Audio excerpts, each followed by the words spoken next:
Amis sportifs, bonjour et bienvenue dans le podcast La Séance. La séance est celle que tous les athlètes d'endurance réalisent. A priori simple, la séance s'intègre dans une programmation et s'articule en plusieurs temps, souvent bien distincts, comme l'échauffement, le corps de séance et le retour au calme.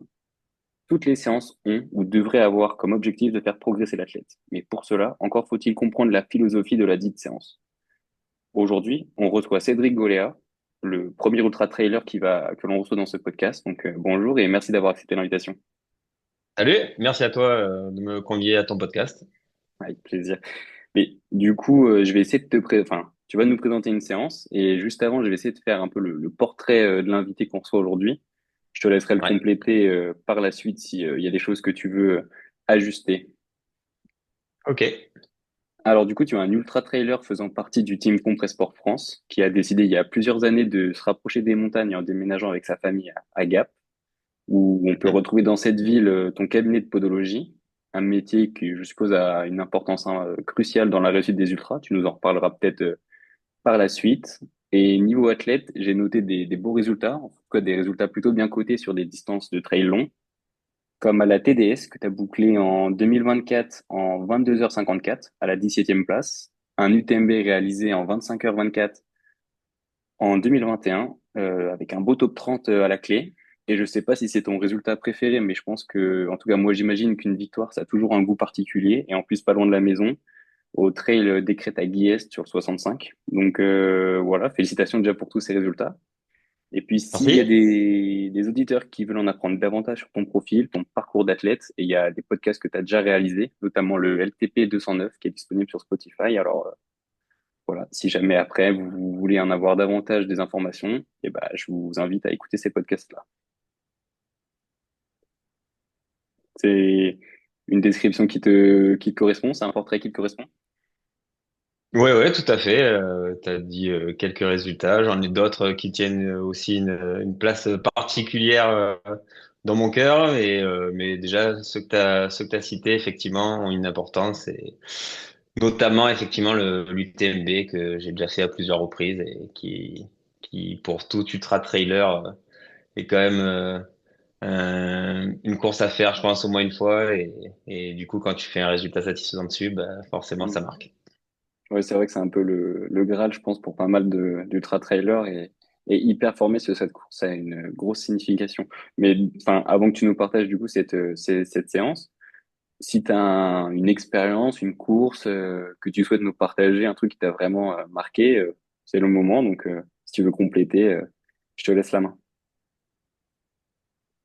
Bah, au niveau, comment dire, souvenir mémorable, bah, du coup, comme je venais de le dire, c'est l'UTMB là en 2021 où effectivement je fais un top 30 et où surtout j'ai la chance de faire un podium catégorie. Donc du coup, bah, participer à la remise des récompenses le dimanche là, sur la place du Triangle de l'Amitié au milieu de tous les grands coureurs, ça forcément c'est quelque chose d'assez unique. Je sais pas si j'aurai à nouveau l'occasion de le revivre.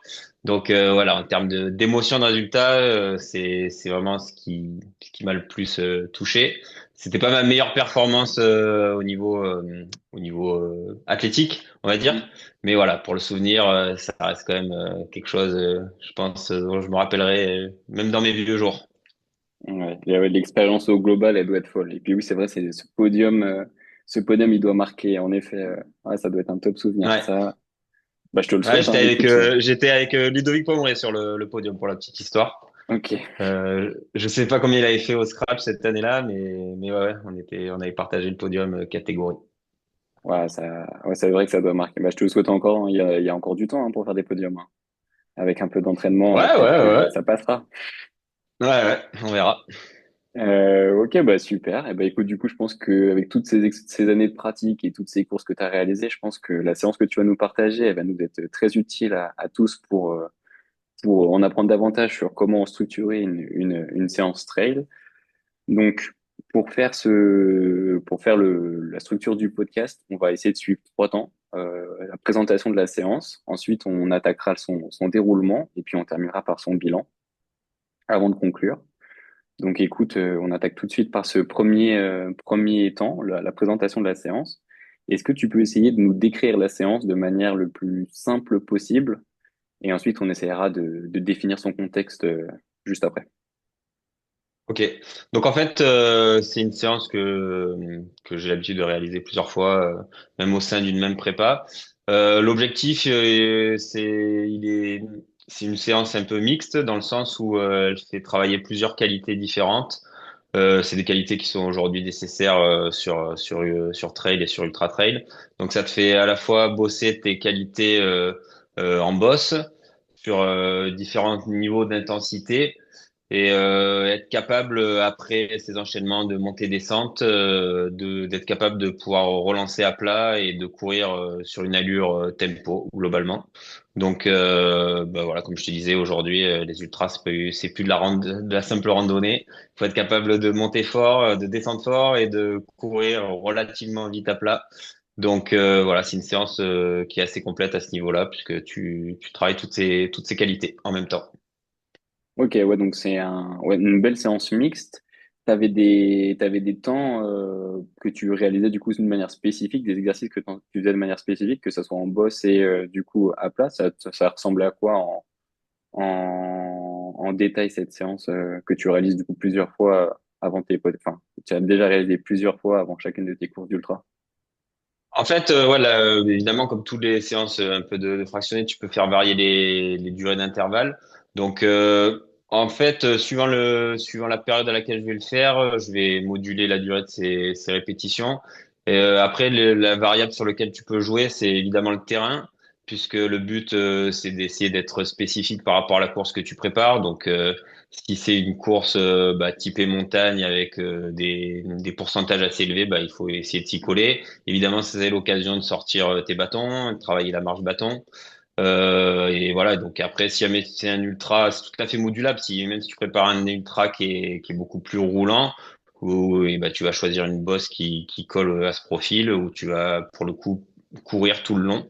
Donc voilà, en fait, moi j'ai près de chez moi un peu la chance d'avoir ces différents types de terrains et de pentes. Donc ben voilà, suivant le moment, la course que je prépare, je vais choisir des bosses sur lesquelles j'ai mes petits repères chronométriques et donc où je peux facilement juger de mon état de forme par rapport à des séances précédentes que j'avais déjà réalisées à ces endroits.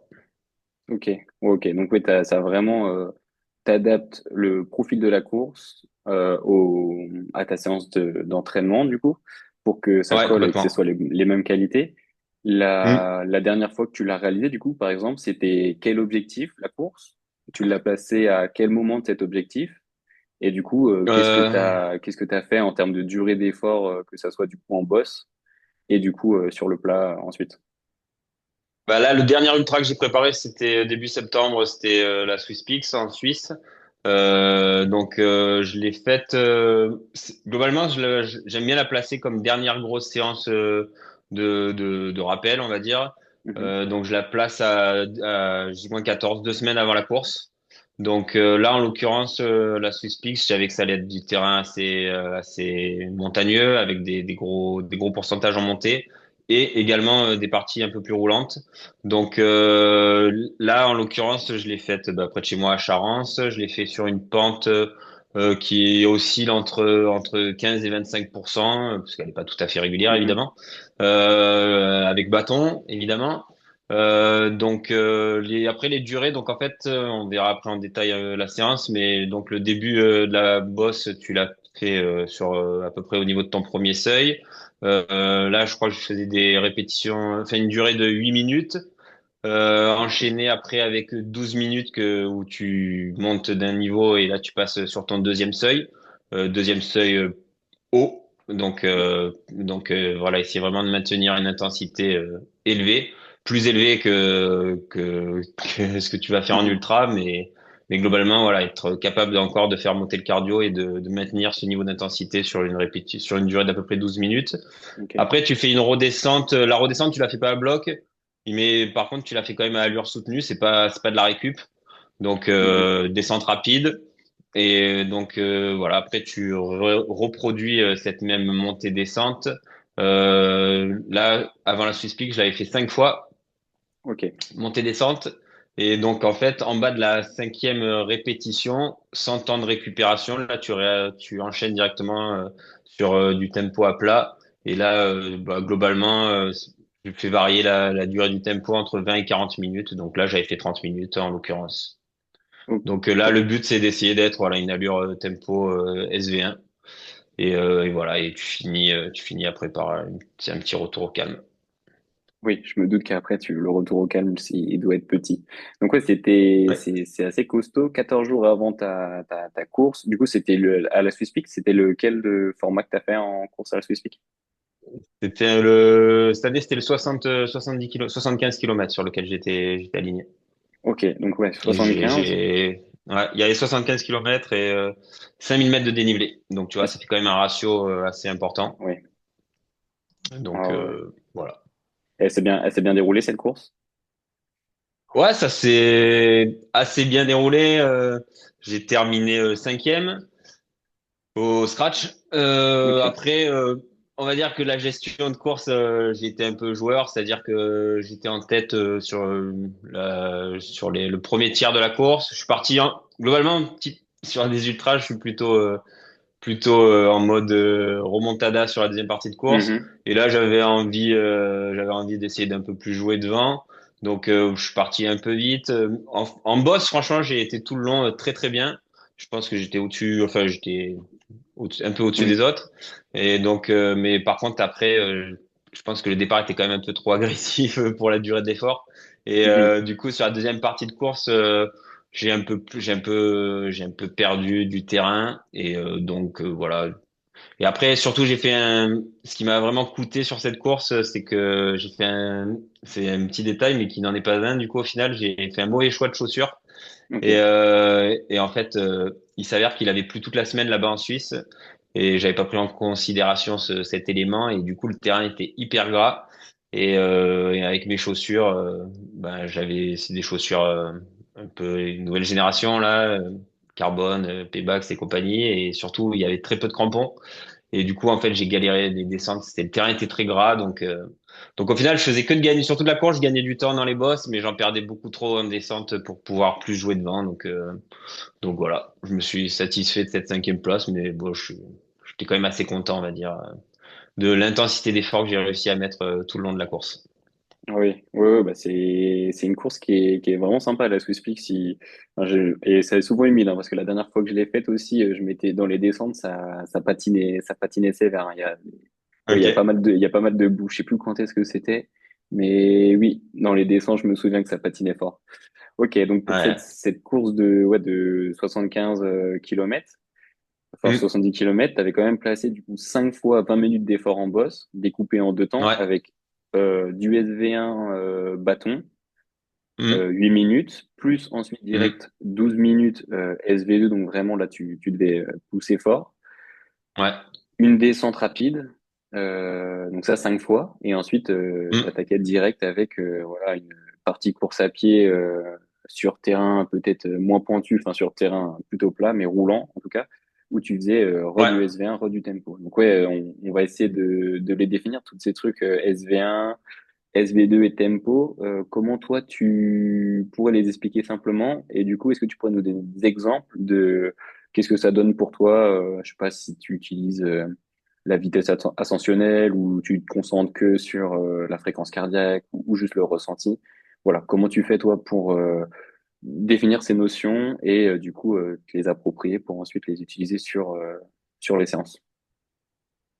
Alors moi, en fait, je me sers pas de la vitesse ascensionnelle parce qu'en fait, je trouve que c'est assez dans la mesure où le terrain n'est pas, la pente n'est pas très régulière et le terrain n'est pas très Mhm. régulier. Je trouve que enfin moi en tout cas j'ai du mal sur l'entraînement à me baser sur ça.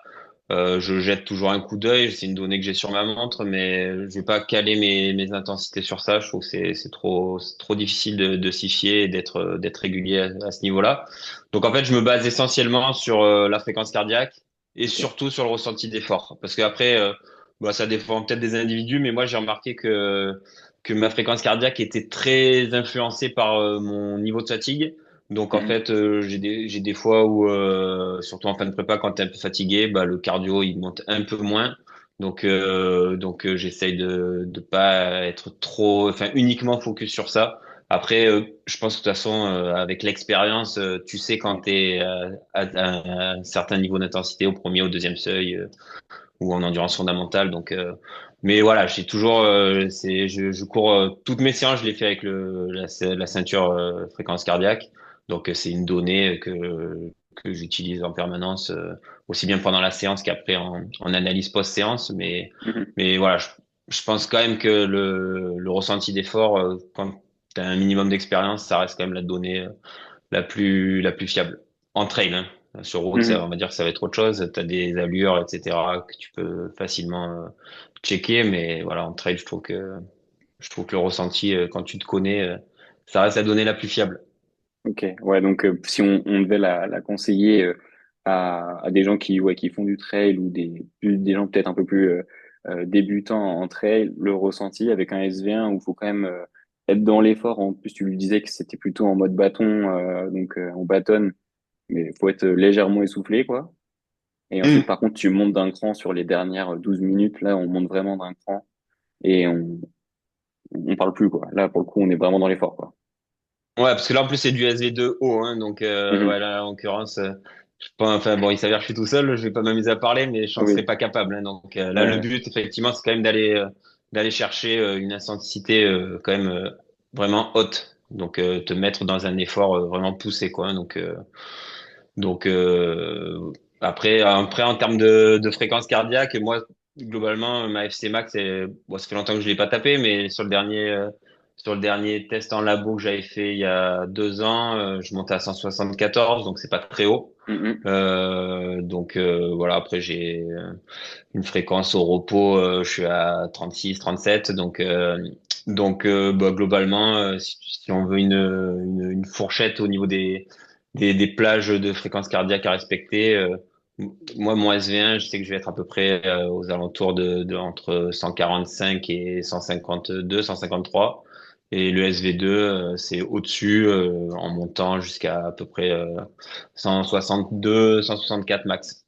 Oui, ouais, donc ça doit quand même bien décrasser. Je pense que Ah on va oui, en oui, par- oui, quand t'es en haut, en fond de SV2, on tu sens va que tu sens que ça te marque. d'ailleurs on va en parler tout de suite parce que on essaiera d'en parler pour comment l'adapter en fonction de son niveau et peut-être de l'objectif. Mais par exemple, du coup, toi, tu avais fait ces 5 répétitions. Oui. 5 fois cet effort-là. Mm. L'idée, c'est quoi? C'est quand même de faire en sorte que ces 5 répétitions, elles soient à peu près équivalentes. Donc, tu fais attention à Ouais. ton point de départ, tu fais attention à ton point d'arrivée. Ou, bah, de toute façon, il y aura accumulation de fatigue parce qu'au moment, 5 fois 20 minutes d'effort plus la descente, ouais, ça commence à faire 1h20, enfin, plus d'effort, quoi. Donc, forcément, il y a de la fatigue. Comment tu fais, sur quoi tu fais attention sur cette séance? Est-ce que tu as une consigne du coach qui te dit, voilà, les répétitions, tu les calibres, tu essaies de les gérer pour que même si tu dois être dans les bonnes zones, sur les 5 répétitions, il faut que ça soit identique en termes de durée, enfin pas de durée, mais de distance parcourue. Oui, de toute façon, sur ce genre de séance, la consigne, c'est à peu près tout le temps la même. Mais c'est qu'effectivement, le but, c'est pas de partir comme un déglingo sur la première séance et de te brûler Mhm. et au fur et à mesure d'arriver de moins en moins haut sur ton point haut, quoi, on va dire. Moi, comme je te disais, vu que l'avantage quand tu reproduis ces séances sur des terrains connus, bah, tu as quelques petits repères. Mais quoi qu'il en soit, même si tu es sur un endroit où tu vas pour la première fois, bah, l'avantage, c'est que vu que tu fais des allers-retours, tu as des repères visuels. En gros, tu as un premier repère quand tu arrives à la fin de ta première, Mhm. ta première étape de SV1 et tu as ton point haut maximal, quoi. Et après, l'autre repère, c'est bah, le temps que tu mets sur ta descente. Oui, Parce qu'après, la consigne, en fait, c'est d'arriver, voilà, quand même à avoir une vraie évolution entre ta première étape et ta deuxième. En fait, oui, parce que le SV1, finalement, c'est un effort modérément dur, on va dire. C'est pas là où tu vas trop coincer. Mais par contre, ce qui va se passer au fur et à mesure de la séance, c'est qu'avec la fatigue, bah, l'écart que tu vas réussir à mettre sur ta deuxième partie de montée, où tu es censé quand même accélérer, bah, il faut pas que ça se réduise trop et que finalement, tes 12 minutes, tu les montes quasiment à la même vitesse que tes 8 premières minutes. Mhm. Ça, c'est le premier écueil. Et le deuxième écueil, c'est comment dire, ta descente, t'arrives plus à avoir assez de jus pour pouvoir continuer à l'exécuter assez rapidement. Ce qui après, du coup, ça se transforme quand tu arrives en haut de ta bosse, t'es complètement cramé. Et du coup, ta descente, bah, c'est de la récup. Bah, globalement, là aussi, tu loupes Ouais. une partie de ta séance. Ouais, donc c'est quand même un niveau de séance complexe en termes de gestion d'effort. Faut, faut sûrement avoir pas mal d'expérience. Ouais, Et en même temps, j'ai envie de dire, c'est vrai que quand on prépare un ultra, faut quand même passer du temps dehors. Donc c'est une séance c'est qui ça. arrive en fin de prépa. On est à 14 jours de la Hum, prépa. Donc hum, peut-être qu'on on peut moduler en effet le nombre de répétitions et la partie tempo ensuite. Mais ouais, dans tous les cas, faut quand même mettre un nombre de répétitions assez conséquent parce que oui, l'ultra, va falloir passer du temps à courir si on veut arriver au bout de la course, quoi. exactement. Ouais, moi, ça va être une belle séance. Ben, niveau organisation et logistique, on a déjà un petit peu parlé, mais donc toi, tu connais des points parce que tu tournes autour de chez toi. Hum, Donc on fait attention à la pente, à la technicité, et du coup, bah, ça, c'est plutôt, t'as dit, en regardant la course qu'on va réaliser, on essaye de se rapprocher au mieux. Tu fais comment, toi, hum. quand c'est comme ça? C'est des courses à chaque fois que tu connais, que tu as déjà réalisé, ou est-ce que du coup, des fois, tu en profites pour bouger à droite, à gauche? Et du coup, comment tu fais pour trouver des montées qui te plaisent? Est-ce que tu utilises des outils particuliers pour tracer des parcours ou t'aider ouais, à anticiper la séance quoi, sur le papier? Alors, en fait, ça dépend du moment où tu places la séance. Si ça dépend surtout de l'environnement dans lequel tu habites, si tu as le choix de différents massifs, si tu as du temps pour t'y rendre, Hmm. enfin voilà. Donc moi globalement, quand c'est dans la semaine, je cours vraiment autour de la maison. J'habite au pied du massif de Charence là, pour ceux qui connaissent. Donc, bah, je peux partir directement soit du cabinet, soit de la maison avec les baskets au pied. Donc, j'optimise le temps dont je dispose. Après, quand c'est le week-end, ben justement, là, moi, par exemple, en l'occurrence, cette séance, je l'avais réalisée à Ancel, c'est pas très loin de Gap, et ça a l'avantage, on va dire, de proposer un terrain que je savais qui allait ressembler à ce que j'allais rencontrer à la Swiss Peaks, parce que bon, je l'ai pas dit, mais j'avais déjà participé à cette course il y a quelques années sur le format 100 km où j'avais terminé troisième d'ailleurs, c'était cool. Ouais, Mais donc je savais, voilà, je savais quand même à quoi ressemblait le terrain dans le Valais. Donc ok. moi, en l'occurrence, voilà, j'ai choisi de réaliser la séance sur un terrain enfin, que je pensais le plus similaire en tout cas à ce que j'allais rencontrer. Mais voilà, encore une fois, là, il faut vraiment la logique de l'entraînement, c'est quand même d'essayer de se préparer à la course bah, qui va venir. Donc vraiment, si on a la possibilité de trouver un terrain qui s'y rapproche. Donc quand c'est une course que tu connais, là en l'occurrence, moi je connaissais, bah, je savais à peu près à quoi m'attendre. Et sinon, bah, ça reste quand même facile de regarder le profil au moins de la course que tu vas faire pour savoir un peu quand même les pentes qui vont être proposées, le terrain qui va être proposé. Donc voilà, je me base sur ça. Et après, pour répondre à ta question, comment je fais pour tracer? Ben, comme la plupart des gens, je trace sur Strava. C'est Hmm. essentiellement cette application moi, que j'utilise pour tracer mes parcours d'entraînement. Ouais, puis je pense que les temps de montée de certains segments, ça doit te permettre de bien te Ouais, projeter. exactement. Ouais, voilà. Ok, bah c'est cool. Et en termes de logistique aussi, pour finir, niveau matériel, t'as une sacrée expérience. T'as parlé de chaussures un petit peu Hmm. avant où des fois c'était pas, justement, c'est important de partir bien équipé. Toi, niveau chaussures, bâtons ou autre équipement, tu as des essentiels un peu en trail, des trucs, tu sais que c'est les bons outils pour réaliser des séances tranquillement ou t'as pas vraiment de choses spécifiques en tête? Bah, j'ai mon matériel de base, oui, qui pour le coup ne varie pas depuis plusieurs années là de chez Compressport. Donc ça, je sais que le matos, j'ai entièrement confiance dans ce matériel, je le connais, Mhm. etc. Donc j'utilise textile et sac compresse. Après, bah, les bâtons, je sais pas si bah, moi globalement j'utilise les bâtons Leki là qui sont super light là en carbone. Après, pour ce qui est des chaussures, alors moi je suis un peu un geek de la chaussure, donc j'ai énormément de paires différentes. Donc j'ai pas eu une paire avec laquelle je cours en permanence. Donc j'essaye justement j'aime bien varier les chaussures suivant le type de terrain que je vais rencontrer. J'essaye de choisir la bonne paire, même si Mhm. là en Suisse je me suis gouré.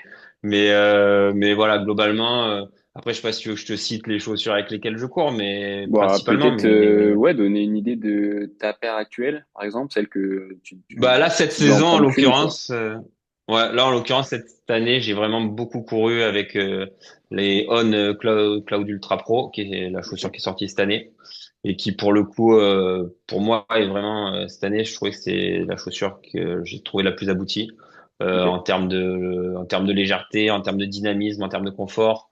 C'est vraiment une super chaussure. Après, voilà, le défaut de ces super shoes, hmm, c'est que généralement le cramponnage est pas fou, quoi. Là, c'est des crampons, je crois, de 3 millimètres. Donc, ouais. évidemment, quand sur du terrain gras, bah, c'est vite limité. Mais voilà, moi, cette année, j'ai essentiellement couru avec cette paire de chaussures sur mes ultras. Je trouve que c'est vraiment une chaussure qui est très réussie. Ouais, bah, de toute façon, ce que tu as dit, c'était plutôt bien. Oui, c'est vrai qu'il y a des qualités et des défauts, et des fois, il faut réussir à trouver sa paire en fonction ouais, Ouais. du terrain où on habite et du terrain de la course, et puis de ce qu'on aime plus ou moins. C'est vrai que pour le coup, on est tous assez différents. Ce matin, on a couru, on était six, personne n'a la même paire. Et tout le monde pourrait Ouais, tout justifier à fait. de pourquoi il a pris cette paire-là et pas l'autre. Donc, ouais, c'est vrai que c'est Ouais, ouais, important de bah, de toute savoir façon, le bon matos. moi, étant podologue, je répète ça à la longueur de journée à mes patients, c'est que je peux pas leur dire tous, ils espèrent que je vais leur dire quelles chaussures il faut qu'ils achètent, mais en l'occurrence, c'est loin d'être aussi simple et je peux pas dire que une chaussure, même si à moi elle me plaît, elle va correspondre évidemment Oui, à tous les coureurs que je vois, quoi. Donc, effectivement, il faut se faire son propre avis et espérer dénicher la chaussure dans laquelle on est bien. expérimenter. Un peu comme à l'entraînement et puis un peu comme sur cette séance, hein. Ouais, S'il y en a qui veulent la répéter ou la reproduire, toujours à adapter en fonction de son profil, de son expérience et de la bosse déjà qu'on a chez soi. Parce que oui, d'ailleurs, tout à fait. pour ceux qui habitent pas à la montagne, le conseil qu'on peut leur donner, c'est d'y aller au moins un peu de temps en temps en prépa avant la course, quoi, pour faire une séance Ah de ce ouais, type-là. ça c'est. Oui, c'est sûr que si tu prépares un ultra Mm. qui va se faire en montagne, enfin, je pense que c'est vraiment difficile de préparer ça en ville, ou Mm. en plaine.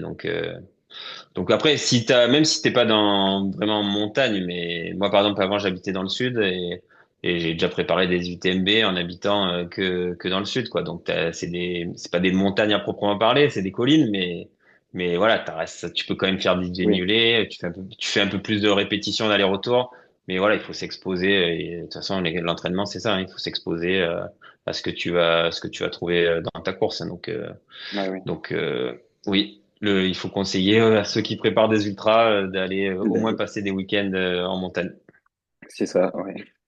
Bah nickel. Écoute, juste avant qu'on attaque la pratique et comment ça se passe en déroulé une fois qu'on a mis les chaussures, d'où vient cette séance? Est-ce que c'est une construction personnelle avec ton ressenti quand tu préparais tes ultras? Est-ce que c'est un coach qui te l'a conseillé, qui te l'a recommandé, qui te l'a mis dans ton plan d'entraînement? Qu'est-ce qui se cache derrière cette séance? Comment tu l'as découverte et appliquée? C'est quoi son histoire? Euh, non, son histoire, oui, c'est mon coach actuel qui me l'a proposé, hein, et qui me la propose maintenant systématiquement dans mes prépas. Donc même si du fait de mon expérience maintenant, j'ai à peu près cerné comment préparer ce genre de course, mais moi je continue à me faire coacher par quelqu'un.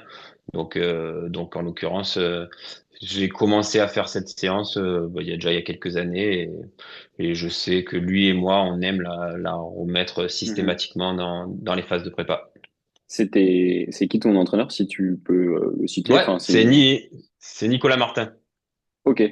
Ah oui, bah, il est connu, oui, en trail. Ouais, C'est oui, bien, il y a des petites références, oui. des petites T'es références au niveau, hein. Donc, bien il a été, t'es bien entouré. ouais, ouais, oui, tout à fait. Non, il sait Ouais, faire. c'est chouette. Ok. Bon, donc si on essaye de résumer cette séance, donc c'était plusieurs blocs que tu répètes de 20 minutes en boss avec un 8 Oui. minutes en SV1 plutôt avec des bâtons en marche bâton. On s'applique à la montée, je suppose. 12 minutes Mm, SV2, O2, SV2, où là, du coup, en enchaînant directement, où ça devient dur et il y a vraiment un goût de l'effort qui est important. On arrive en mm. haut, au point haut de la séance, entre guillemets. On redescend actif. C'est pas une descente pépouze. Et on Ouais. attaque ce bloc-là plusieurs fois, un nombre de fois qu'on a décidé. Là, par exemple, en l'occurrence, pour une course de 70 bornes, tu l'avais répété 5 fois, donc Mm. un gros bloc. Et ensuite, en transition, tu as 30 minutes plus ou moins à plat. Enfin, ça dépend du terrain, je suppose, où on est, quoi. Mais, et là, tempo, proche SV1, où pareil, on essaye de recourir sur fatigue. C'est à peu près les Ouais. logiques de cette séance, c'est ça? Tout à fait. C'est parfaitement résumé. Ok, bah nickel. Bon, c'est une vraie séance longue, vraiment typée ultra. Et, Ouais. et voilà, maintenant elle est sur le papier. On va essayer de comprendre comment tu vis cette séance quand tu la vois sur ton programme. Et ensuite, comment tu fais quand tu es dans l'effort. On passe au deuxième temps, le déroulement de la séance. Avant de partir, quand tu découvres cette séance sur ton plan d'entraînement, qu'est-ce que tu te fais comme idée sur la séance? Quels sont les points de vigilance que le coach il a donné? Et ouais, à quoi il faut faire attention, quoi. Qu'est-ce que tu te dis quand tu vois ce gros bloc arriver sur ta plateforme d'entraînement? Bah, comme je t'ai dit, maintenant j'ai l'habitude de la réaliser, donc elle me fait un peu moins peur que les premières fois, même si comme on a évoqué précédemment, et vu qu'il y a quand même des parties où tu sais qu'il va falloir t'employer, Hmm. tu sais que quand tu vas te lancer sur ce genre de séance, ça va être un peu impactant, et il va falloir être assez focus sur la séance pour bien respecter les intensités demandées. Donc moi voilà généralement mes entraînements je les place en début de journée, donc voilà, j'essaye de me préparer, bien dormir si possible la veille, Oui. bien m'alimenter avant la course, avant l'entraînement pardon, et voilà après. Euh, sur ce genre de séance, j'essaye de justement de m'hydrater et de m'alimenter comme ce que je vais faire en course, donc essayer de viser à peu près le même niveau de glucides que je vais Ok. ingérer. En l'occurrence, moi, j'essaie de tourner à 80-90 grammes par heure, Ok. puisque j'essaie de tenir en course, donc bah, sur des entraînements un peu de ce genre, j'essaye de reproduire la même chose. Donc bah voilà, je pars avec ce qu'il faut en termes Hmm. de gel et de nutrition. Oui. Ouais, Et ça fait un beau volume à transporter, du coup, 80 grammes, 90 grammes, ouais, bon, après, tu vas me dire, elle dure quoi? 3 heures peut-être ouais, en sur tout, 3 heures, donc bon, c'est pas tant hein, en fait, hein, en oui, vrai, ça hein, va. c'est moi en l'occurrence, je cours toujours avec deux flasques avec lequel dans lequel je mets de la boisson, plus Ok. les gels, donc en vrai, c'est pas énorme. Et de toute façon, vaut mieux être sur Ultra, t'as quand même des phases où tu restes en semi-autonomie Hmm, hmm. assez longtemps, donc bah dans tous les cas, il faut que tu aies un sac qui soit capable d'accueillir, on va dire, quand même une bonne quantité de gel et de poudre Ouais. pour la course, quoi. Donc là, non, non, en l'occurrence sur 3 heures d'effort, 2 heures et demie, 3 heures d'effort, c'est pas énorme hein, ce que t'embarques, hein, donc ça, c'est Ouais. pas un souci. Et voilà. Et après, bah, pour répondre, donc les étapes à respecter, comme on a dit précédemment, ce qu'il va falloir surtout gérer, c'est les intensités d'efforts que tu vas produire pendant ta séance. Ouais. Et le piège, de toute façon, c'est toujours sur la première répétition, où évidemment, tu as encore de l'énergie de trop en mettre sur la première. Et Hmm. donc, voilà, généralement, c'est vraiment ça le premier point de vigilance, on va dire, sur Oui. lequel il va falloir être concentré lors de la première rep. Ok, ouais, ouais, c'est vrai que faut être prudent sur ce genre de séance. Donc ouais, c'est pas mal, c'est que tu dis, faut préparer le sac avant de partir, penser à la Oui, nutrition. Tu as oui. une marque que tu utilises en particulier qui te correspond, ou pour le coup, tu as la chance enfin, tu utilises plusieurs produits, ça dépend de ce que tu as sous la Bah, main. ouais, non, non, non, j'utilise, j'ai quand même des produits que j'ai testés depuis maintenant quelques temps. Moi, depuis quelques années, j'utilise des produits Never Second. C'est une Ok, marque américaine, mais qui maintenant quand même est distribuée dans pas mal de sites en France. Donc en fait, qui font des gels. Chaque gel fait 30 grammes de glucides, donc déjà, bah, ça te fait un bon apport. Et après, ils ont une boisson d'effort que tu doses. Bah, suivant la poudre que tu mets, tu mets 30, 60 ou mm, mm. 90 grammes de glucides Ok, dans ta boisson. Moi, j'utilise préférentiellement quasiment que cette marque. Après, euh, après sur des ultras, sur des 100 miles où vraiment l'effort va être long, Mm. j'essaye aussi évidemment d'apporter d'autres sources pour un peu varier, on va dire. Mais là, sur des séances comme ça et même jusqu'à des 10 heures d'effort, moi par exemple sur la Swiss Peaks, j'ai tourné exclusivement qu'avec les gels Never Second. Mais ça après, ça dépend évidemment de ta tolérance, on va dire, Oui. gastrique et de tes habitudes. Mais moi, en l'occurrence, j'ai aucun problème à ce niveau-là et maintenant, je suis bien adapté à cette marque. Donc, Mhm. comme je te disais, sur l'entraînement, j'essaye de rester fidèle, on va dire, à ce que je vais appliquer lors de ma course. Donc, j'utilise les mêmes produits et le même grammage. Ok. Ouais, non, bah c'est vrai que c'est important. Et d'ailleurs, ce qui est d'autant pas mal, c'est que tu pars sur une séance qui est exigeante et Hmm. tu consommes beaucoup de glucides. C'est bien de s'entraîner à ça à l'entraînement, quoi. C'est peut-être une consigne d'ailleurs qui te met en particulier ton entraîneur d'en profiter sur cette séance pour être vigilant ou t'es vigilant à chaque entraînement sur les consommations de Non, sucre. ça, pour le coup, moi, mon coach, il me donne aucune consigne à ce niveau-là. Mais bon, là, en l'occurrence, j'ai expérimenté tout et son contraire. C'est-à-dire que Mhm. il y a quelques années, la tendance était un peu plutôt low carb Ouais, et séance à jeûne dans tous les sens.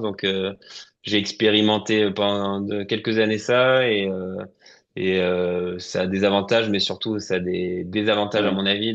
Maintenant, la tendance est, on va dire, à l'extrême inverse. C'est ce qu'on voit de plus en plus sur tous les mhm. médias, les réseaux, etc., où on t'incite au contraire à essayer de plus t'alimenter Ouais, pendant les courses évidemment, mais surtout pendant l'entraînement, parce que déjà pour la bonne exécution de tes entraînements, surtout des entraînements difficiles comme ça, je pense que c'est quand même nécessaire.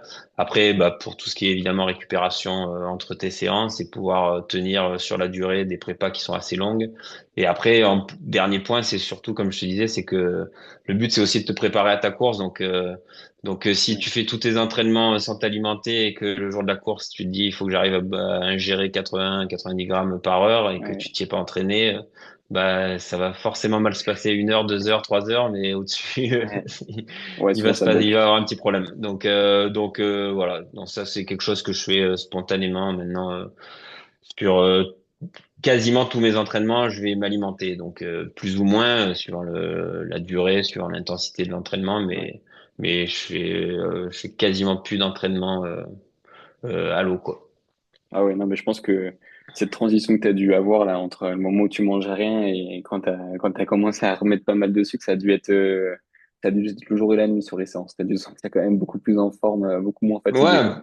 parce qu'en fait, il y a quelques années, il y a même pas 10 ans, quoi, entre les Oui, 5 et oui. 10 ans, t'entendais que les gels c'était de la merde, que c'était ça qui Mm. te créait des problèmes gastriques sur les ultras. Donc moi, en fait, j'en prenais quasiment Mhm. pas. Et pendant mes courses, j'essayais de manger des bars, ce genre de trucs, solides. Et finalement, j'avais régulièrement des problèmes justement de bide et je comprenais pas. Et en fait, c'est à partir du moment où j'ai commencé à m'alimenter avec que du liquide et du semi-liquide et surtout à beaucoup plus Mm. m'alimenter en sucre que finalement maintenant ça fait quelques années que j'ai plus jamais eu de soucis au niveau du ventre. Hein. Je pense que aussi la qualité des gels s'est nettement améliorée sur ces dernières années. Et voilà, donc en fait aujourd'hui moi, c'est ce que je fais et je pense qu'il faut, c'est un conseil qu'on peut donner à tous les pratiquants, c'est de Mm. s'habituer à s'alimenter régulièrement à l'entraînement et lors de la course, si on veut, si on veut réussir à vivre sa course le mieux possible, sans parler de faire des performances ou quoi, Oui, mais oui. en tout cas, d'arriver à maintenir un niveau d'intensité du début à la fin et sans avoir ce genre de soucis de ventre, quoi. Ok. Ouais, ouais, non, mais c'est important. Du coup, oui, bien préparer son sac avec la nutrition, Hum. l'hydratation. Avant d'enfiler les baskets, est-ce que toi, tu as une routine, je sais pas moi, de mobilité ou Ouais. de soins pour les pieds, par exemple, donc, vu que toi, t'es podologue, peut-être que tu fais, t'as une touche perso, un petit conseil. Est-ce que tu as des choses importantes que tu fais avant des séances, voilà, dures, longues? Est-ce qu'il y a des choses que tu fais? Euh, alors déjà, juste par rapport aux pieds, en l'occurrence, j'ai la chance de n'avoir jamais eu la moindre ampoule, le moindre souci au niveau de Ok, mes pieds. Donc en fait, pour le coup, je ne fais strictement aucun soin particulier ok, sur mes pieds. Après, bah, évidemment, c'est des conseils qu'on peut oui. donner de manière générale de préparer ses pieds pour des longs efforts. Mais moi, en l'occurrence, je le fais pas. J'en ai pas besoin en tout cas. Mhm. Après, oui, par contre, pour le coup, j'ai une routine de mobilité que je fais quasiment systématiquement avant d'aller courir. C'est des mobilités avec des élastiques, surtout pour, dans mon cas en tout cas, moi j'essaie de réveiller un peu toutes les mobilités de hanches, faire Ok. travailler un petit peu les ischios et les fessiers. Donc ça prend pas longtemps, hein, c'est un truc Mhm. que je vais faire pendant que je me lave les dents et compagnie. Je mets un élastique et je commence un Oui. peu à mobiliser. Donc c'est pas long, c'est pas poussé évidemment, c'est juste le but. C'est de quand tu commences à courir, bah t'as déjà un peu réveillé, on va dire, Oui. les articulations et les muscles. Donc voilà, c'est essentiellement ça, des travails d'élastique. Et si j'ai des petites tensions, des fois, je prends une minute pour faire un peu du rouleau ou du bâton de massage, quoi. Ok. Mais globalement, c'est voilà, c'est vraiment surtout un peu de travail avec des élastiques pour la mobilité. Ouais, c'est pour déverrouiller le corps, le mettre déjà un peu, ouais, d'être moins compliqué sur le démarrage, quoi. Ok.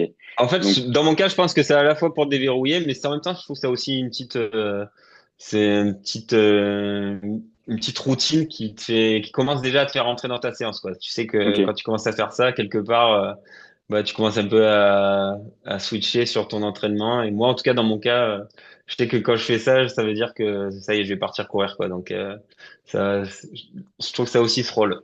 Ouais, non, c'est pas mal. C'est vrai que ça peut faire un petit focus aussi, ouais, avant de se lancer dans pas dans la bataille, mais dans l'entraînement. Ouais. Tout à fait. Ça, petite routine qui peut avoir vraiment son importance en plus, même pour des blessures ou quoi. Je pense que ça peut servir. Donc là, Ouais.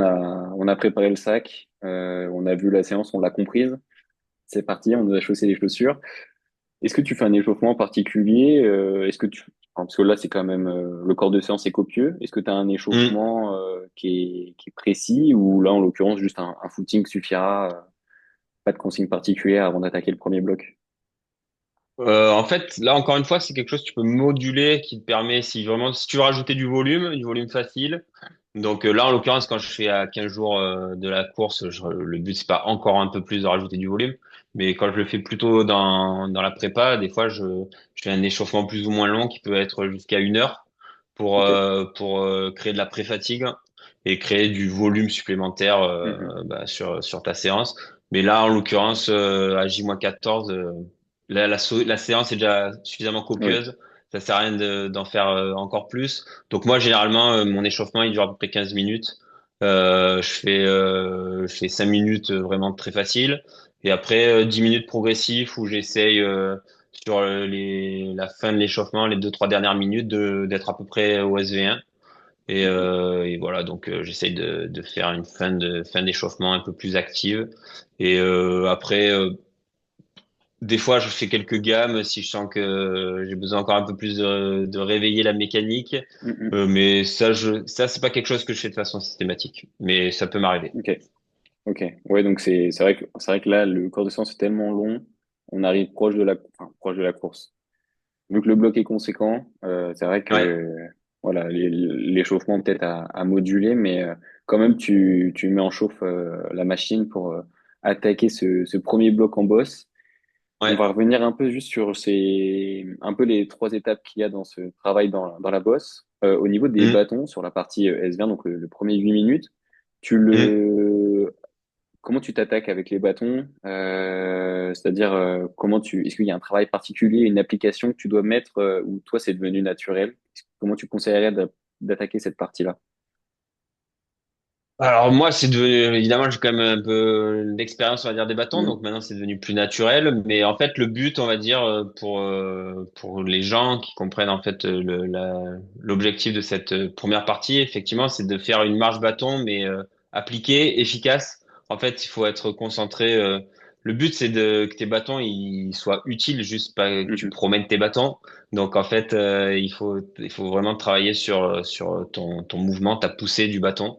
Donc le but en fait en gros pour se donner une idée sur cette première partie en SV1, c'est de faire une montée assez active, mais en restant sur un niveau d'intensité contrôlé. Mais voilà, le but c'est pas non plus d'être trop bas en intensité. Donc il faut arriver à trouver un dosage. Il faut pas que ce soit une montée facile, une marche bâton facile, mais il faut pas Mhm. non plus que tu bascules sur un effort trop intense. Donc Ouais. en fait, d'où bah, soit tu te bases, comme je disais tout à l'heure, uniquement sur le ressenti, si t'as un peu d'expérience, ou alors sur ta fréquence cardiaque. Mais voilà, encore une fois, le but, c'est l'objectif, c'est ça, c'est de faire une marche bâton efficace et active. Ok. Avec un vrai transfert du haut du corps sur les bâtons pour que ça monte, quoi, Ouais. que l'on pousse sur les Ouais, et en bâtons. fait, voilà, et comme je disais, il faut que les bâtons, ils servent vraiment à quelque chose. Faut pas juste tu le poses et que Mhm. tu t'appuies dessus. Il faut vraiment essayer justement de sentir ce mouvement où tu pousses sur ton bâton et c'est ça qui va rendre ton geste efficace et économe pour des efforts longs. Ouais, donc ça peut aussi être un truc à travailler, ça. En trail, c'est Ah, important de le complètement. travailler et cette Ouais, séance ouais, peut y participer. Et ouais. une fois qu'on a fait cette partie-là, du coup, la zone de transition là, vers le haut de SV2, qu'est-ce que tu Oui. fais? Est-ce que tu gardes tes bâtons à la main, tu les plies, Ah tu les oui. ranges? Comment tu fais cette transition et comment tu la gères, cette transition? Non, non, là, pour le coup, là, moi, mes bâtons, je vais les garder sur toute la montée. Donc, Ok. encore une fois, le but, c'est d'être proche de ce que tu vas retrouver dans ta course. Donc, si dans ta course, tu sais que bah, tu vas trouver des longues montées assez inclinées et que donc tu vas te servir tes bâtons, bah, sur cette séance, tu dois te servir de tes bâtons sur tout le long de la montée, quoi. Mhm. Moi, en l'occurrence, évidemment, je garde mes bâtons et des fois, ce que j'essaye de faire, c'est au moment du passage SV1, SV2, ben si jamais il y a un endroit, enfin si jamais c'est pas trop pentu, j'essaye de remettre un peu de course pour Mhm. essayer juste de marquer quand même un step au niveau cardio et de te projeter vers un niveau d'intensité plus élevé. Et si c'est trop pentu et que c'est pas nécessaire, enfin que c'est pas intelligent de courir, parce que des fois quand c'est trop Mhm. pentu, ça sert à rien de se forcer à courir, tu vas plus de laisser de l'énergie qu'autre chose.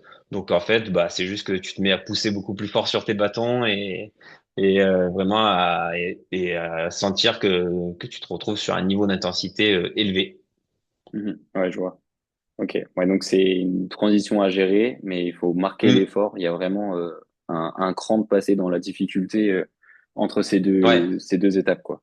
Et la Ouais, c'est descente, vraiment bon. ça le facteur Ouais. vraiment important dans la réalisation de ta séance. Sinon, c'est un peu loupé. Si jamais, comme je disais tout à l'heure, en gros, si en SV1 t'es trop haut, on va dire, c'était en haut de SV1, mais qu'après t'es pas capable vraiment de marquer une transition et que du coup finalement t'as deux trois pulses d'écart entre la première partie de ta montée et la deuxième. Je dis pas que c'est pas efficace, ça fait que c'est Oui. pas utile, je veux dire, hein, mais en tout cas, l'objectif de la séance c'est pas celui-ci. Ok. Ouais, ouais, donc il y a un vrai focus à faire là-dessus.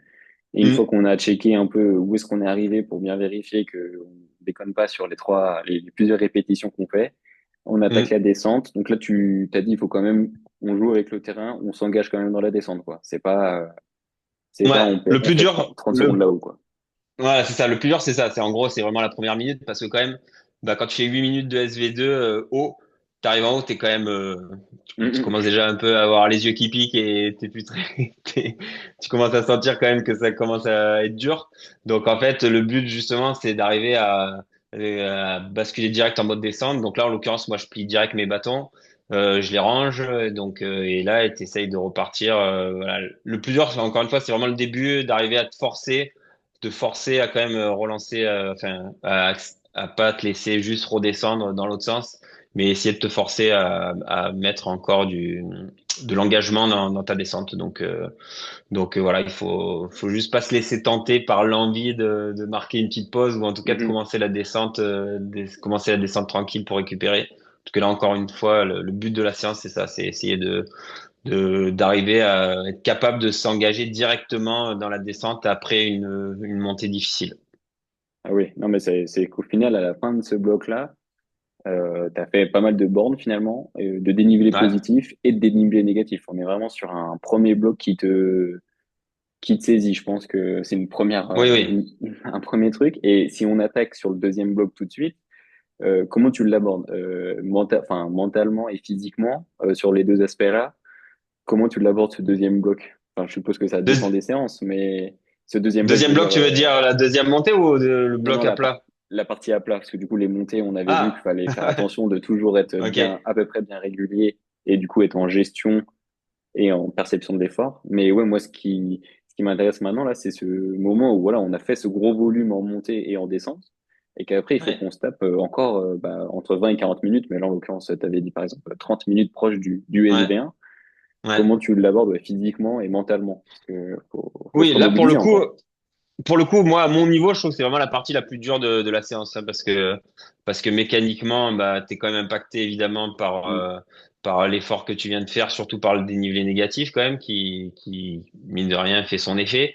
Et donc mécaniquement, arriver après une phase de descente, d'arriver à remettre un peu d'intensité sur le plat, bah ça, la transition elle est toujours un petit peu difficile. Donc là, encore une fois, c'est un peu comme ce que je viens de dire pour la descente, c'est que le but, c'est d'arriver à directement à essayer quand même de te remettre dans une intensité bah, proche de ton SV1. Donc, ben, même si ça tire un peu sur les premières centaines de mètres, bah, voilà, il faut arriver à retrouver rapidement de la fluidité, de l'aisance à plat. Donc, Mhm. euh, donc, à mon niveau, en tout cas, je trouve pour le coup, c'est vraiment la partie. Évidemment, il y a la fatigue, mais je veux dire, d'une descente à une partie à plat où il faut relancer, ben c'est là où c'est un peu compliqué où il faut un peu se faire violence, on va dire. Ah ouais, ouais, je suppose que ouais, ça doit vraiment te demander des ressources. Tu checkes quoi là-dessus? Tu checkes la cadence un peu, tu vérifies que tu maintiens une fréquence de pas élevée ou tu checkes ta posture, tu te dis sur ces Ouais, 30 minutes-là, ou l'allure du coup, vu que c'est à plat, est-ce que c'est l'occasion ouais. de checker un peu tout ça? Bon, ouais, là pour le coup, moi, en l'occurrence, non, la cadence, ça, j'y prête pas attention. Mais Mhm. par contre, ouais, ce qu'il faut, c'est arriver à être focus. Moi, ce que je essaye de faire, c'est d'essayer d'être focus surtout sur la technique de course, d'arriver à, voilà, essayer de retrouver une foulée correcte, à essayer quand même d'avoir du relâchement, parce que là, pour le coup, ça reste quand même juste une intensité tempo. Le but, c'est pas de se mettre au Mhm. carton pendant une demi-heure, mais c'est déjà suffisamment difficile à ce moment de la séance. Mais voilà, il faut essayer de retrouver un peu du relâchement sur ces allures SV1 tempo. Et après, oui, évidemment, si le terrain il est plat et régulier, bah si tu as un peu des valeurs que tu connais sur tes Ouais. allures, bah tu peux te baser sur ça, hein, mais voilà, ça dépend si le terrain s'y prête, s'il est vraiment régulier et plat, et si toi-même tu connais déjà aussi tes allures à plat, quoi, hein. Mais moi, en l'occurrence, par rapport, je me base, comme je dis, sur mon relâchement au niveau de la technique de course, sur mon cardio. Et là, j'ai la chance d'avoir un terrain, en fait, qui s'y prête particulièrement, où je sais qu'en bas de ces allers-retours, il y a un endroit où je peux vraiment courir vraiment à plat.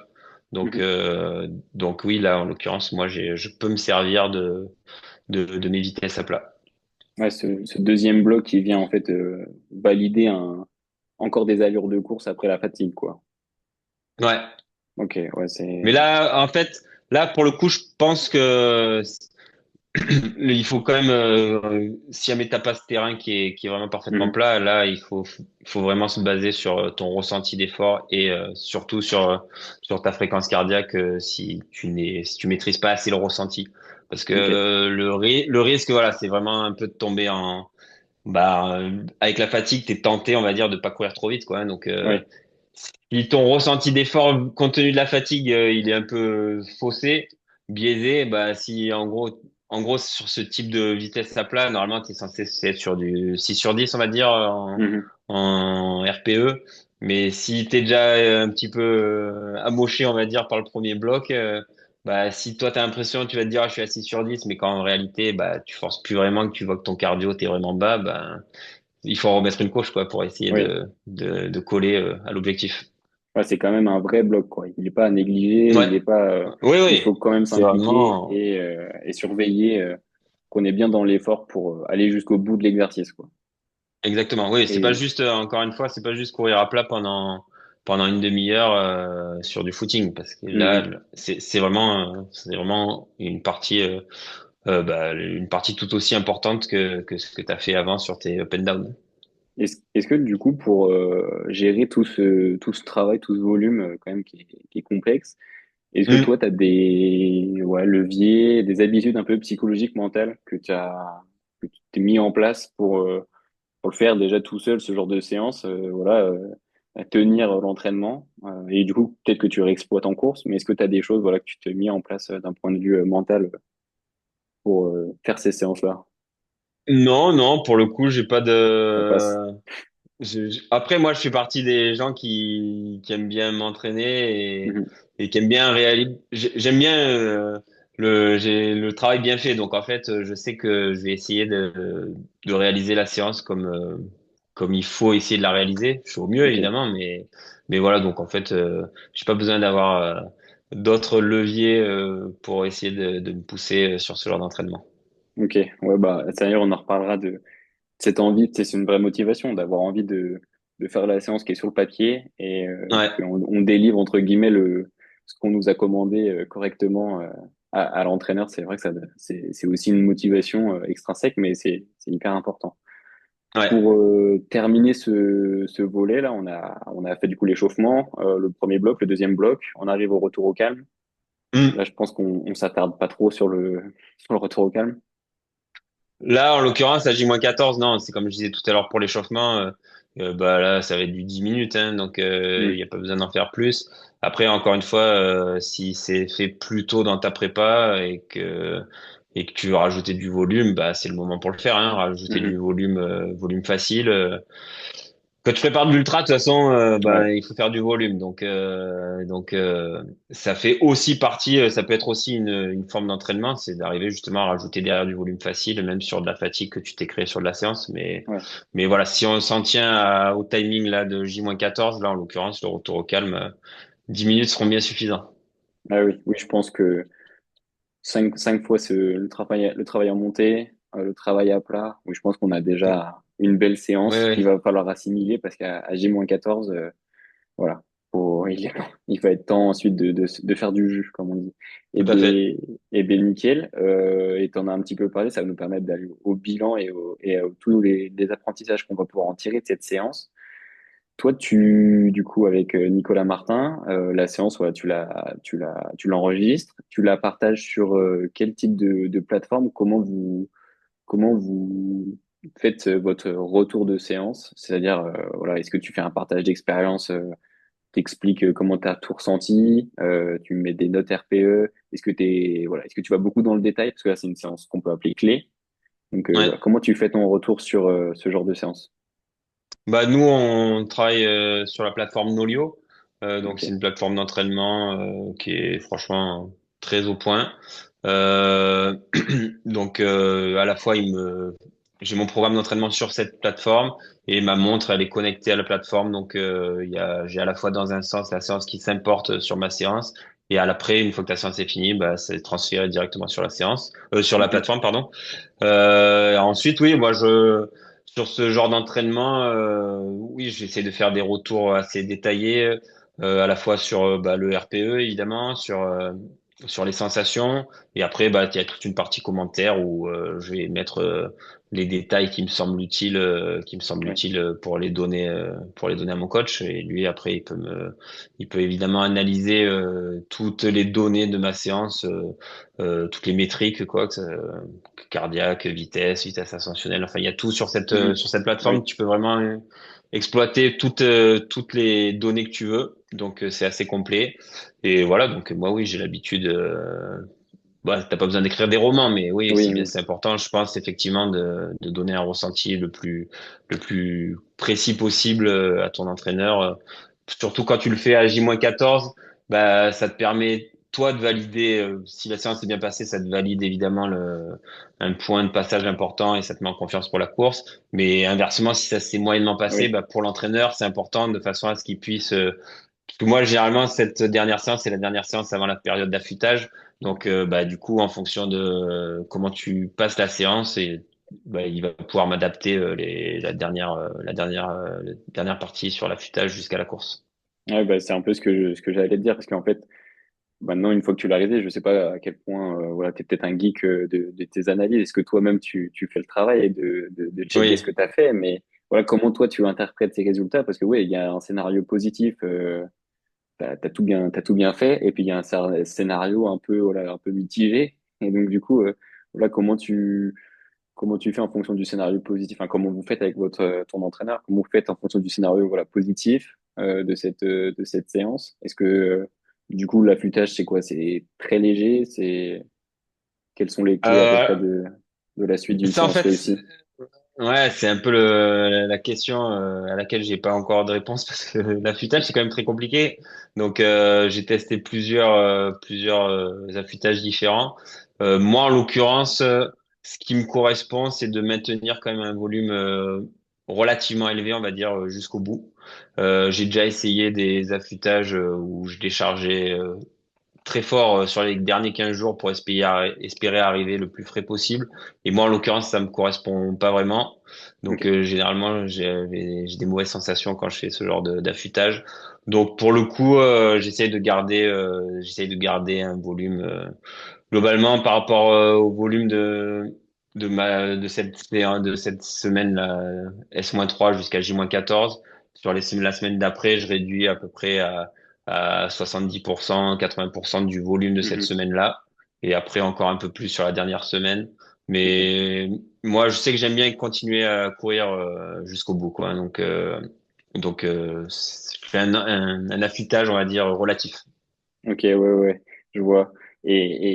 Enfin, relatif, oui, parce que après, c'est en fonction de chacun, quoi. Oui, Si oui, tu tout à ressens le fait. besoin de continuer de courir, de faire des bornes, et puis du coup, si ça se passe pas ouf ouf cette séance-là, Ouais, c'est l'occasion du coup de remettre peut-être un petit coup de séance pour peut-être se motiver, se rassurer. Après, se je sais pas rassurer, si ouais. ouais, voilà, c'est ça le problème, Ouais. quoi. C'est on se rassure et on sait pas, Oui, c'est le c'est but, pas forcément voilà, mieux, c'est quoi. ce que je te disais. En fait, l'affûtage pour ça, c'est compliqué. Surtout Mhm. enfin, moi, j'ai l'impression que sur des prépas d'ultra, surtout, c'est compliqué. C'est que c'est quand même des prépas où tu fais beaucoup de volume. Donc, en fait, où tu t'habitues à courir sur de la fatigue quasiment en Ouais. permanence, en fait, hein. Donc, euh, donc quelque part, c'est normal quand tu arrives comme ça en fin de prépa d'être quand même fatigué. Donc c'est rare quand même c'est rare d'avoir des sensations vraiment Mhm. excellentes sur cette séance à J-14. Donc moi maintenant, j'essaye de pas trop me formaliser, on va dire, Mhm. quand la séance est moyennement réalisée. Mais non, pour répondre, je pense pas que ça soit une bonne idée dans tous les cas, Ouais. si même si les sensations n'ont pas été ouf de trop en remettre derrière parce que tu risques au contraire de créer encore plus de la surfatigue. Donc, Mhm. mais franchement, c'est vraiment dur de Ouais. trouver le bon dosage, quoi. Donc, Ouais, c'est un... ça c'est vraiment, j'ai envie de dire, dépendant de chacun et surtout, bah, si tu arrives à trouver la formule qui te correspond, bah, je pense que là aussi, il y a aussi un levier psychologique, c'est que si tu te dis que ça a marché une fois ou deux et que ça te Mhm. correspond, bah, reproduis la même chose et puis voilà, quoi. Si déjà Ouais, toi t'es en confiance, ce sera déjà un point, je pense, au moins aussi important que la fraîcheur physique, c'est voilà, la confiance avant d'aborder des courses longues comme ça. ouais, bah, je pense que c'est un des points d'ailleurs de cette séance. Il y a sûrement un aspect physique et mental, mais aussi de confiance. Je Hmm. pense, Ouais. vu tout ce qu'on l'on travaille, elle est mixte, comme tu l'as dit au début.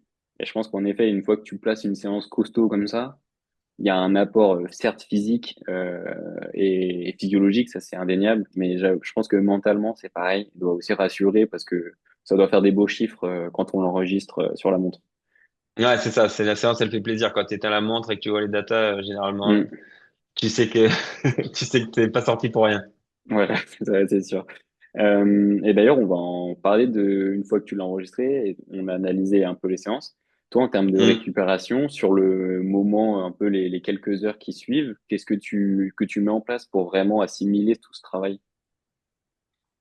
Alors moi pour le coup je peux pas vraiment optimiser on va dire la Mhm. récupération parce que bah, compte tenu de mon travail, ma vie de famille, j'ai trois enfants Ok. en fait j'ai un timing qui est quand même très minuté. Donc généralement je m'entraîne tôt le matin avant d'aller au cabinet. Donc après bah, la récupération on va dire Mhm. que là pour le coup dès que je rentre évidemment j'essaye de m'alimenter ou soit des boissons de récup maintenant comme il existe, soit si j'ai le temps de manger de façon un peu plus conséquente. Et après l'idéal, on va dire, serait effectivement de récupérer le plus possible. Mais après, bah, suivant le jour que c'est, si jamais c'est un jour de semaine, bah, après je vais au boulot. Mhm. Si c'est le week-end, évidemment, ça sera un peu plus facile. Hein, mais après, voilà, si je dois donner des conseils plus généraux, bah c'est oui, d'essayer dans tous les cas. Après une séance comme ça, en elle-même déjà qui est difficile, c'est de récupérer. Dans tous les cas, si tu la places à J-14 et qu'apraprès tu rentres dans cette fameuse période d'affûtage, bah il faut essayer de d'optimiser au maximum tout ce que tu peux optimiser pour la Ouais. récup. Donc alimentation, hydratation, sommeil, ça c'est les trois piliers les plus importants. Et après bah si tu veux rajouter d'autres trucs à côté. Bah, Oui. pourquoi pas quoi, mais voilà, ces trois choses, faut essayer de les optimiser au maximum. Ouais, donc la récupération, tu le fais en fonction de ce que tu peux sur le moment, et Voilà, c'est puis ça. tout en gardant en tête que voilà, c'est ouais les choses les basiques qui sont les plus efficaces et que du coup tu essayes de bien faire gaffe à tout ça. Ok, Tout à et ben fait. écoute, on est pas mal. Juste en dernier petit point, qu'est-ce qui te plaît dans cette séance? Tu la répètes plusieurs fois. Est-ce qu'il y a des choses qui te plaisent particulièrement et que c'est pour ça Bah, que tu la répètes? moi, c'est comment dire, des intensités d'effort que j'aime bien. C'est-à-dire que premier seuil, deuxième seuil, c'est des efforts que que j'apprécie entre guillemets, que j'arrive à maintenir quand même sur des durées assez élevées. Je pense que ça fait partie de mes qualités. Je préfère faire ce genre de séance que tu vois des séances où c'est du Z5 où tu pousses où tu te mets au carton. Là, pour le coup, c'est des séances non seulement que j'aime pas et où pour le coup je suis Mhm. pas très bon sur ça.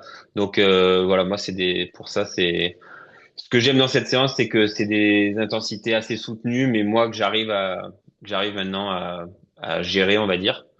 Et voilà, comme on a dit tout à l'heure, c'est des séances où tu te fais mal, c'est long sans être non plus trop long. Oui, On va dire que de toute façon, quand tu pars sur des ultras, faut ouais. quand même être capable de au moins de te mettre d'un peu souffrir entre guillemets pendant 1 heure et demie, 2 heures, entre 2 heures et demie. Donc ça reste quand même des durées encore acceptables.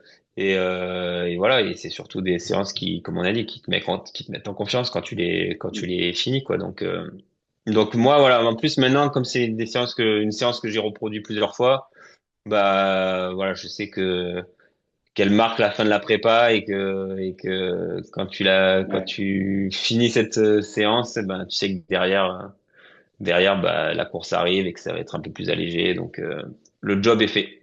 Ouais, ça doit être un sentiment d'accomplissement. Le premier boulot est délivré. Il reste plus Exactement. qu'à conclure. Ok, bon bah nickel, on a fait un bon débrief de cette séance une fois qu'on a terminé le travail, qu'on a terminé l'analyse, la récupération.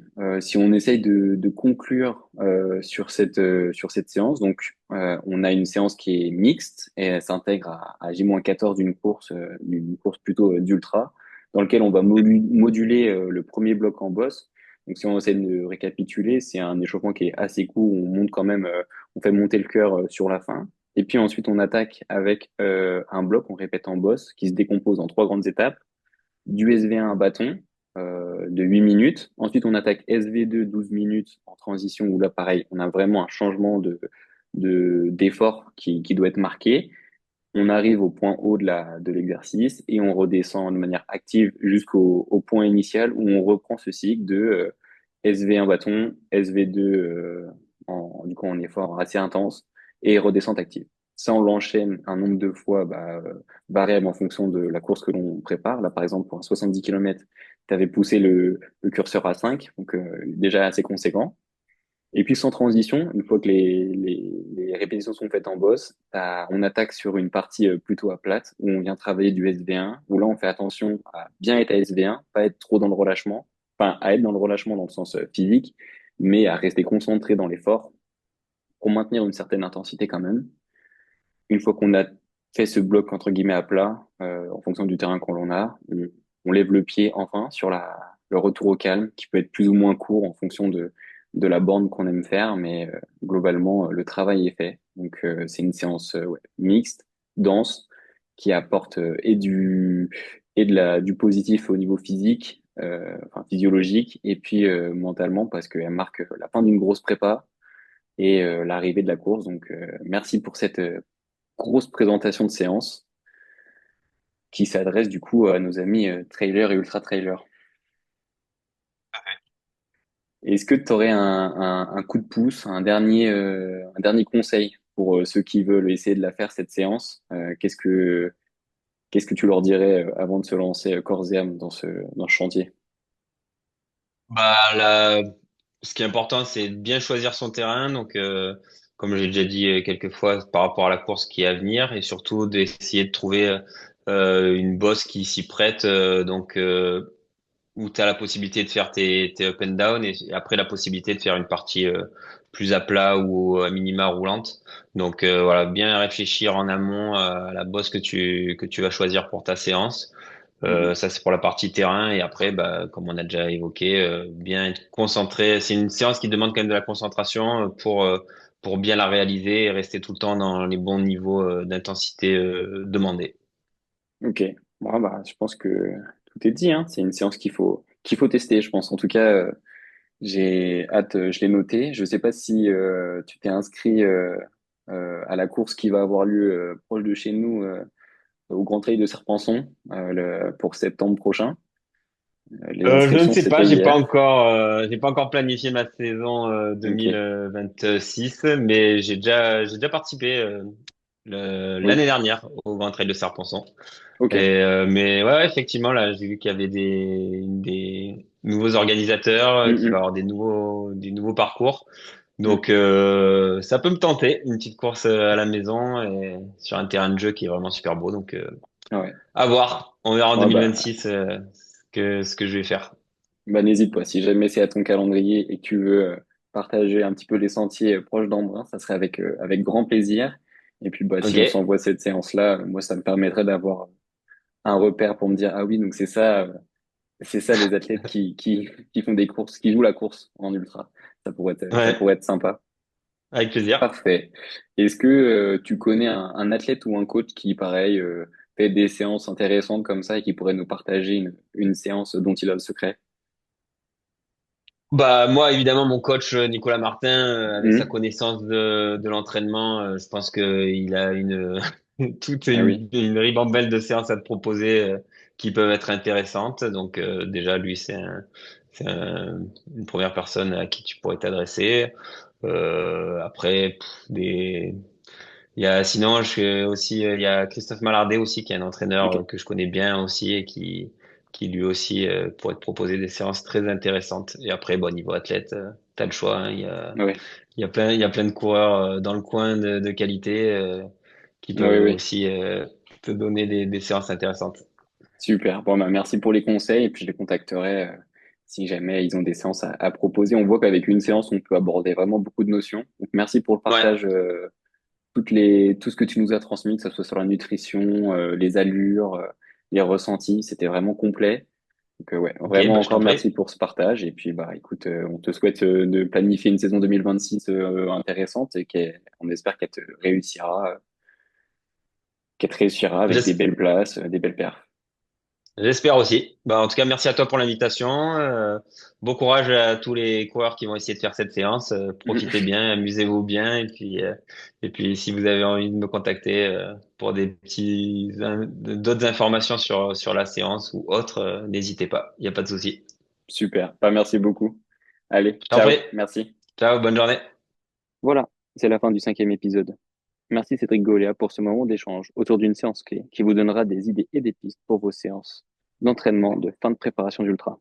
L'important reste d'adapter la séance à son expérience, son objectif, d'écouter ses sensations, de respecter ses allures et bien sûr de suivre les temps de récupération après la séance pour pouvoir réaliser son maximum le jour de la course.